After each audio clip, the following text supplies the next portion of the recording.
तुझे धावने मला वेदना माझी मना जरा ऐक ना, असं मनाला कधीतरी थोपटवलं पाहिजे.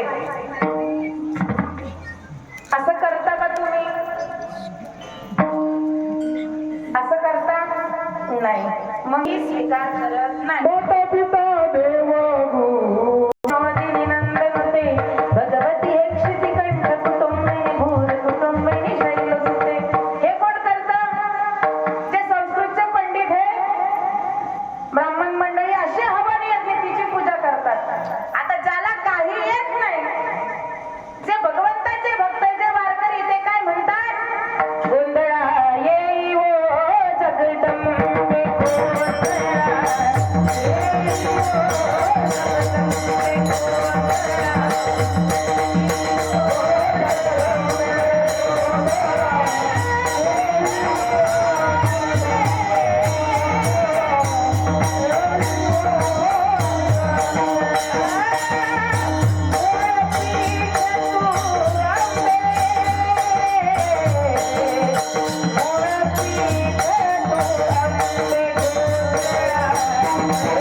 तुम्हाला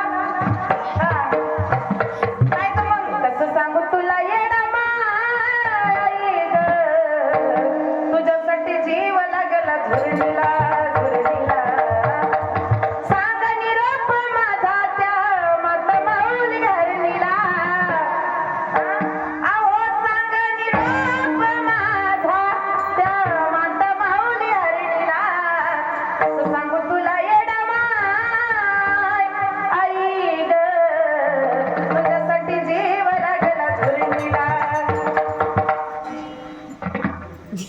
भक्ती कशीही करा, ती काय करते? जो ब्राह्मण आहे त्यालाही ती फळ, जो वारकरी आहे त्यालाही देते. म्हणजे एक लेकरू जास्त हुशार आहे, एक मध्यम आहे आणि एक साधं भोळ आहे, जे कशीही तिची भक्ती करतं.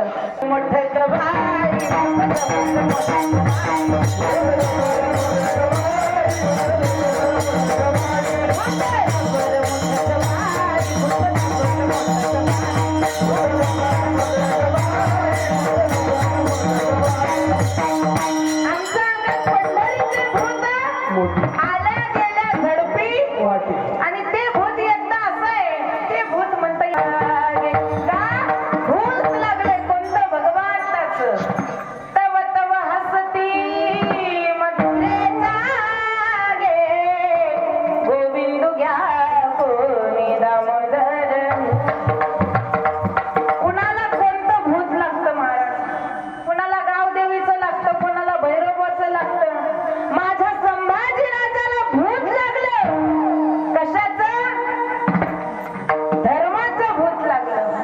भैरी भवानीचं भूत लागलं. परवा दिवशी तिच्याच गावात कीर्तन होतं शृंगारपुरात आणि तिनेच दिलेली साडी नेसली महाराज. कारण भगवंताची कृपा होण्यासाठी काय पाहिजे?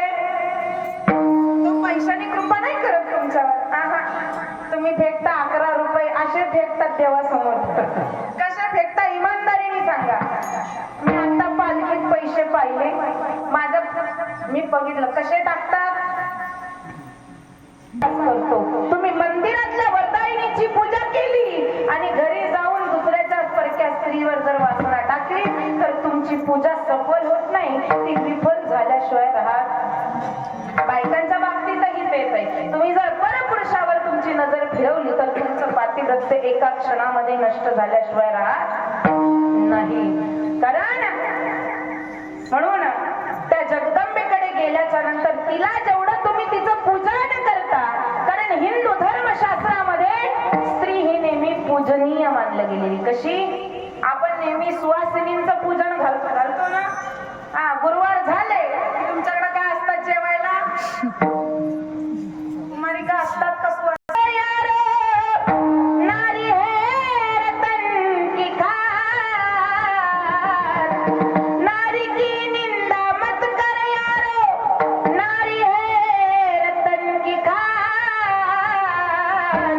जिस नारी से पैदा भये सुख भीष्म और हनुमान. ज्ञानोबा असू द्या, त्यांना जन्म देणारी एक रुक्मिणी आहे. भक्त प्रल्हाद असू द्या, त्याला जन्म देणारी एक स्त्री आहे. प्रभू रामचंद्र असू द्या, त्याला जन्म देणारी माझ्या भगवंताला ती कौसल्य आहे. आणि माझा भगवान श्रीकृष्ण परमात्मा असू द्या, त्याला जन्म देणारी देवकी आणि यशोदा सुद्धा कोण आहे.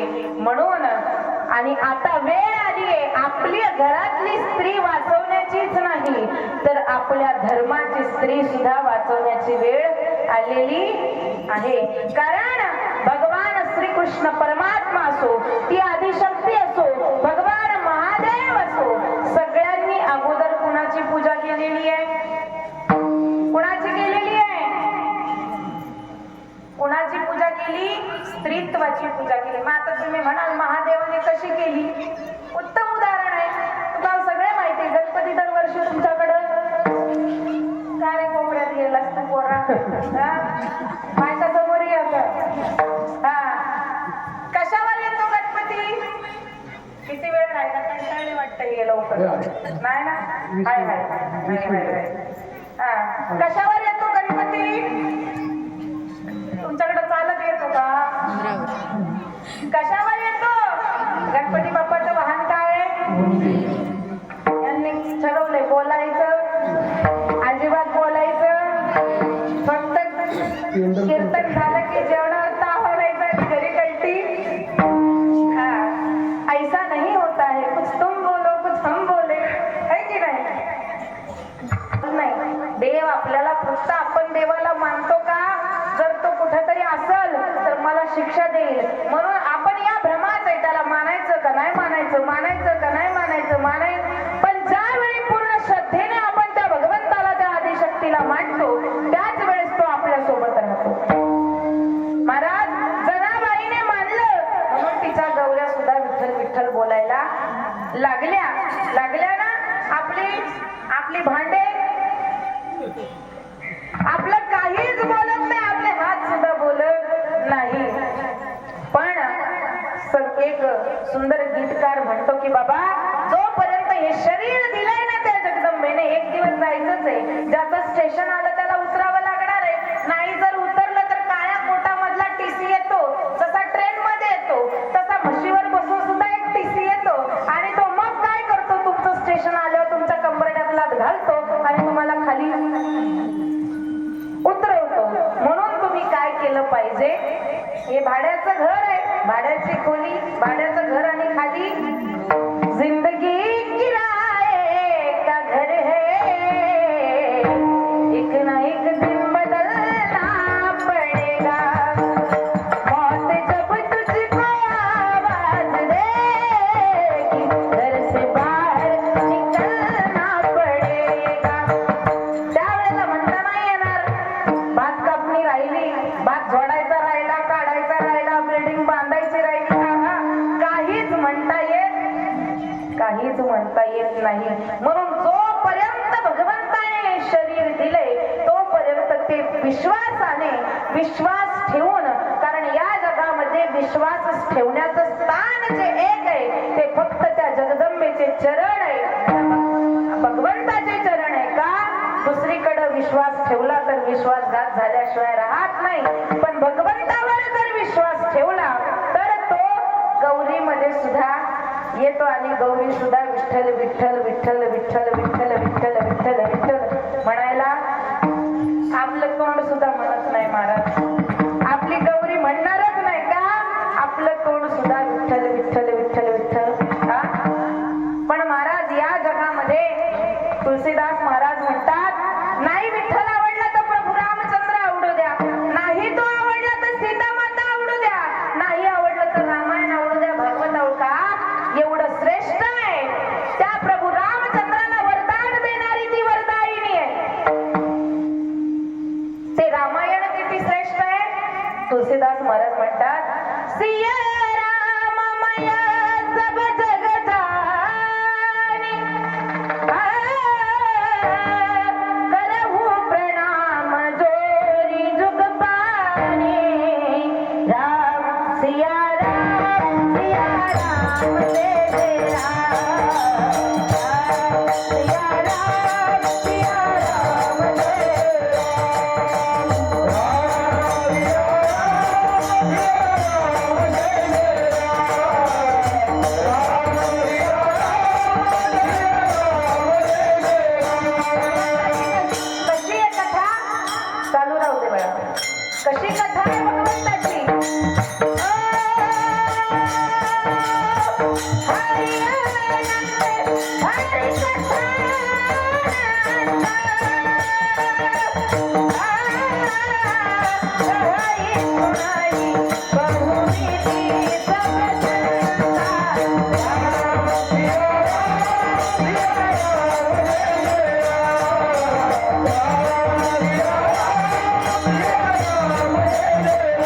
मग तुम्हा आम्हाला सुद्धा काय केलं पाहिजे?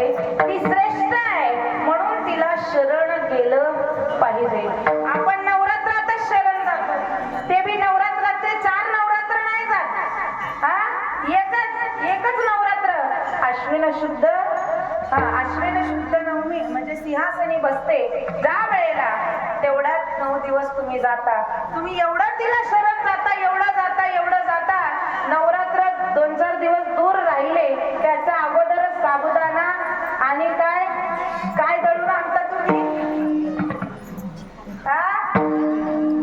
भगर, बरोबर का? ते लाडू कशाचे बनतात? राजगिऱ्याचे, ते पण दळून आणता ना. मग तुम्ही नवरात्र धरता का काहीतरी वेगळं खायचं म्हणून दळून आणता?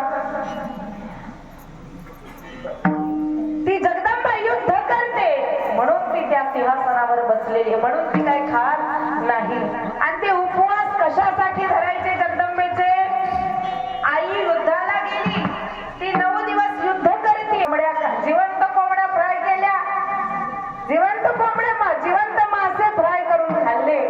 आणि आता 9 दिवस माझ्याकडे. 9 दिवस कुठे आलास? माझ्याजवळ.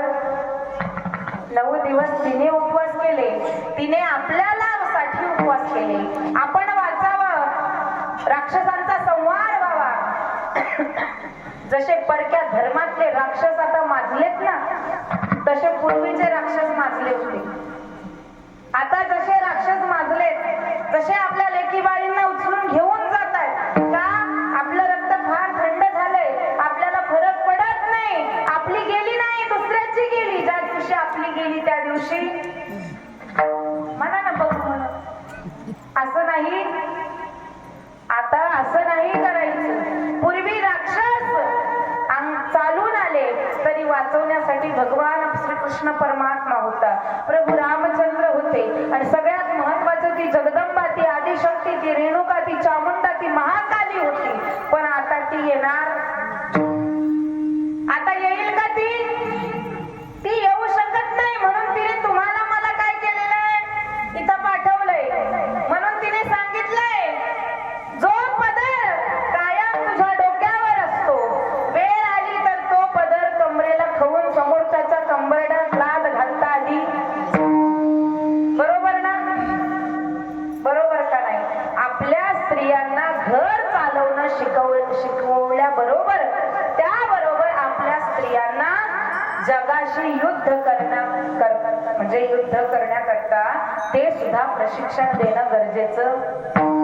मग ते आपल्यातल्या आपल्या भांडण्यासाठी नाही, जावांचा भावांच्या युद्धात भांडण्यासाठी नाही.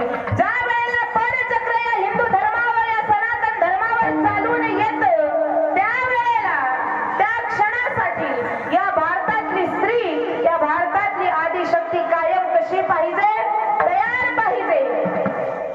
कितीही नराधम चालून आले तरी ज्या लेकीला, ज्या आदिशक्ती स्वरूप लेकीला, तिला पॅन्ट शर्ट घालायला लहानपणी समजतं का? ते कोण शिकवतं?